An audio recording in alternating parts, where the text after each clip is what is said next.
नमस्कार, मैं साक्षी सहानी बहुत स्वागत करती हूं आपका आईपा में। आईपा यानी all India progressive political association एक ऐसा मंच है जो प्रगतिशील राजनीति की बात करता है, जो बात करता है कैसे समाज को उद्धानता की तरफ लिया जा सके।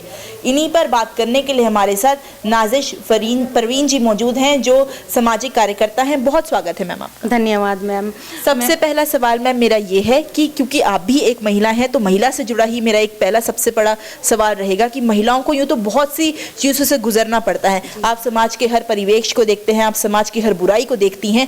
एक सवाल आपसे जानना चाहूंगी, आपने भी कहीं ना कहीं सामाजिक बुराइयों को देखा होगा, महिलाओं को रोकने वाले हाथों को देखा होगा, इसके बारे में क्या कहना चाहिए? मैम, जैसे हमारा शादी से पहले माँ बाप कहीं आने जाने से रोक देते हैं, और अब शादी के बाद हस्बैंड रोकते हैं कि वहाँ नहीं जाना है, यहाँ नहीं जाना है। उससे महिलाएं पीछे हो रही हैं, कोई कारोबार नहीं कर पाती हैं अपना। अब हम घर में रहते हैं, पुअर फैमिली से हैं, तो हम भी आगे नहीं बढ़ पा रहे, अपनी आवाज़ नहीं उठा पा रहे।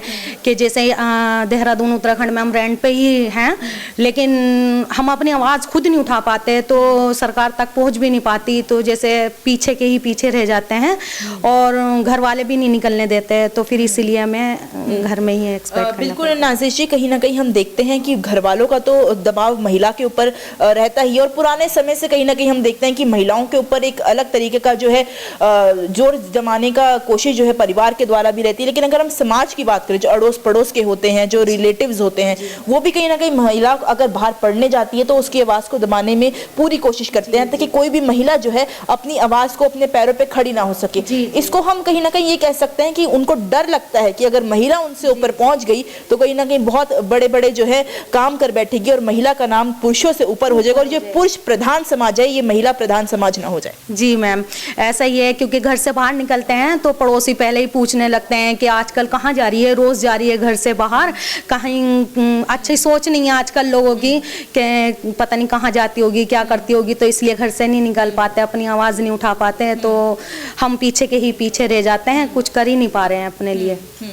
एक सवाल मेरा ये है मैम आपसे कि हम देखते हैं कि जो महिलाएं बाहर निकलती हैं उन पे गलत दृष्टि जो है डाली जाती है। अगर बसों पे जाती हैं तो छेड़छाड़ का कहीं ना कहीं उन्हें सामना करना पड़ता है, रात को कभी आती हैं तो गैंगरेप जैसी हरकतें उनके साथ हो जाती हैं, बलात्कार जैसी चीज़ें उनके साथ घटित हो जाती है, जिससे कहीं ना कहीं समाज जो है उनका बहिष्कार कर देता है। इसे कितना गलत मानती हैं? जी मैम, ये आजकल हमारे समाज में बहुत ज़्यादा गलत हो रहा है, ज़्यादातर ऐसा ही भ्रष्टाचार हो रहा है।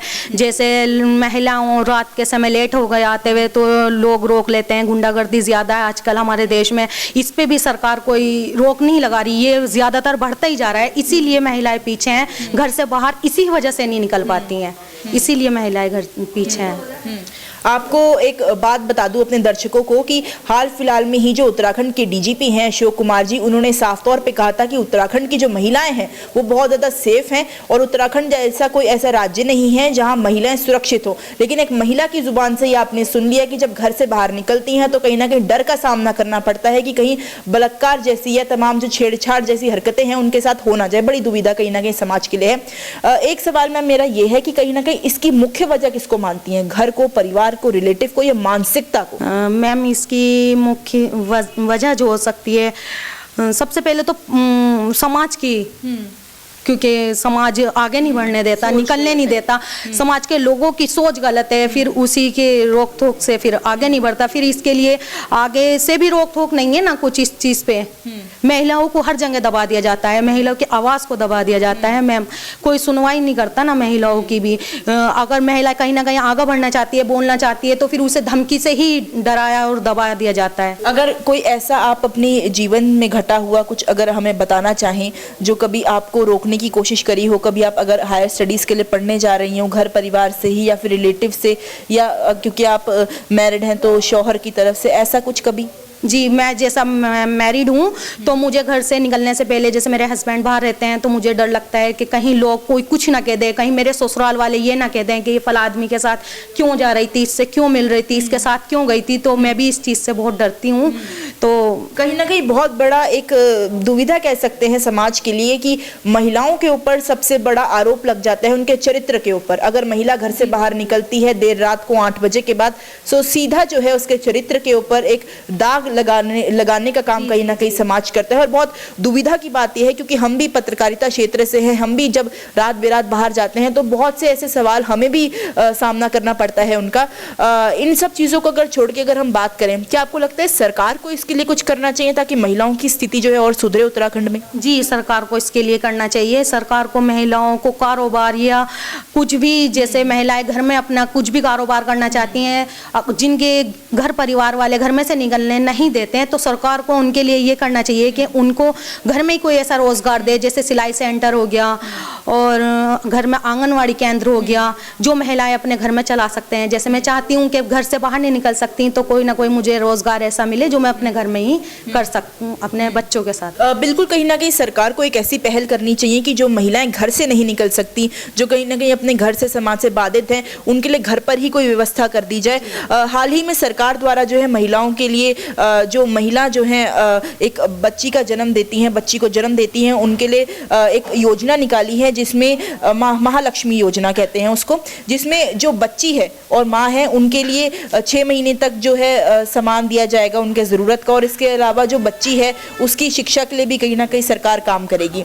मैं ये सवाल आपसे पूछना चाहती हूँ कि क्योंकि हम जब हमारी जब शादी होती है, महिला को किसी बच्ची को जन्म देते हैं जो जिसका जेंडर फीमेल होता है, तो हम देखते हैं बहुत से सवाल तब भी खड़े हो जाते हैं, क्योंकि अभी भी कहीं ना कहीं हम देख सकते हैं कि जो महिला जेंडर की लड़कियां हैं उन पर कहीं ना कहीं जो समाज है वो अच्छी दृष्टि नहीं डालता।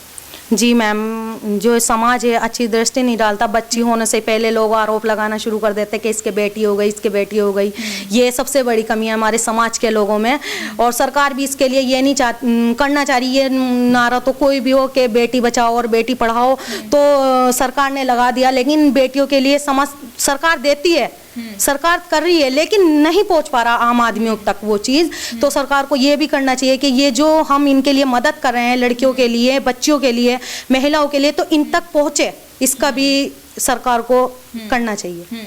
बिल्कुल, मैं आपकी एक बात यहाँ पे जोड़ना चाहूँगी। आपने कहा कि सरकार जो है महिलाओं बच्चियों को बहुत कुछ देती है, लेकिन मैं आपको बताऊँ, हम महिलाएं हैं और हम चाहती हैं सरकार से ना वो हमें कुछ सुविधा दे और ना ही हमें कुछ साधन दे। हमें सिर्फ चाहिए इज्जत और समाज में सामान्य जो हक है हमारा वो, क्योंकि सबसे बड़ी कमी कहीं ना कहीं हम देख सकते हैं कि समाज में कमी इस चीज़ की है कि जागरूकता की बहुत बड़ी कमी हम देख सकते हैं। महिलाएं हर क्षेत्र में आगे हैं। हम राजनीति की बात करें, हम अगर बात करें महिलाओं की जो शिक्षा की बात करें, हम बात करें महिलाओं की, अगर महिला जो है एस्ट्रोनॉट तक बन गई हैं, तो क्यों ये एक बड़ा प्रश्न चिन्ह जो है महिलाओं की कला पे, महिलाओं के ऊपर लगा रहता है। ये एक बहुत बड़ा प्रश्न है। इसके जिम्मेदार कहीं ना कहीं हम कह सकते हैं खुद महिला भी है। जी मैम, महिला भी है, माँ बाप भी हो सकते हैं। माँ बाप भी पहले बच्ची छोटी रहती है तो इतना लाड प्यार करते हैं कि हमारी बच्ची प्यारी है प्यारे, जहाँ 10 साल से ऊपर हुई तो उसको डांटना शुरू कर देते हैं, धमकाना शुरू कर देते हैं, तो उनके अंदर की जो सहन शक्ति होती है वो मर जाती है, तो वो अपना आप को बढ़ा नहीं पाती। आईपा द्वारा जो ये मुहिम है, जहाँ हम कोशिश करते हैं कि ऐसे ही कुछ जो आवाज़ें हैं जो समाज के उत्थान के लिए आवाज़ उठाती हैं, जैसे आपने आवाज़ उठाई कि महिलाओं को उनका सामान्य हक कहीं ना कहीं सरकार को देना चाहिए, इस मुहिम को आप कैसे देखती हैं? और अगर कोई आपका इस मुहिम के लिए मार्गदर्शन आईपा को मिल जाए? मैम, इसका अगर मिल जाए तो बहुत अच्छा होगा, क्योंकि महिलाओं की तरक्की होगी तो अच्छा हो, सब कुछ होगा। इस काम को कैसे देखती हैं आप, जो हम महिलाओं के बीच में जाके, जनता के बीच में जाके उनका दिल टटोलने का काम करते हैं, उनकी नब्ज टटोलने का काम करते हैं? अच्छा है मैम।